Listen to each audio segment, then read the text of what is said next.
Quest Audiobooks presents an unabridged recording of The Needfire by M.K. Hardy, narrated by Morag Hannah. Chapter 1. At first, you take it as you find it. You live in caverns and hollows. You pluck fruit and pull roots and hunt. You survive. You make marks on rocks. You plant seeds. You fell trees and build shelters. You tan hides and knap stone. You burn.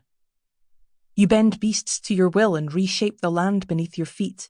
You raise dense forests into rolling fields. You turn floodplains into cities. You dig.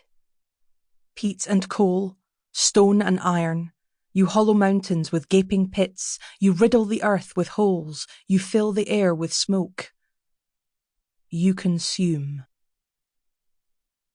The house clung to the very edge of the point, a squat brown limpet on an iron-grey cliff, looking half-minded to jump. The sea beyond roiled fitfully, near black beneath a dirty white sky, the clouds an expressionless sheet. Somehow, there was no horizon, sea and sky fading one into the other. It was not raining, but it was wet. After only a few moments in the open air, a film of mist settled on Norah's skin, biting at her lips, nose, ears.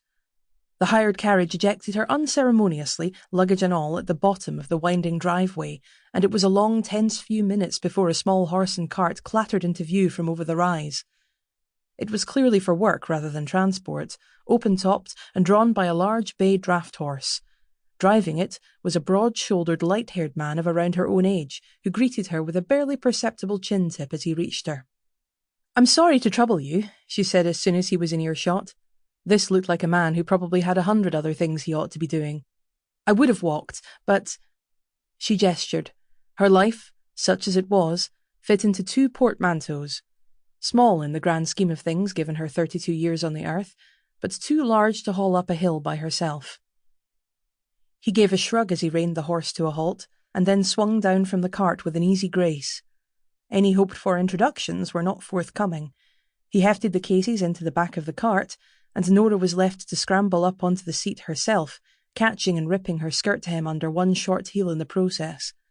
She bit back a curse, reeling at a sudden wave of fatigue.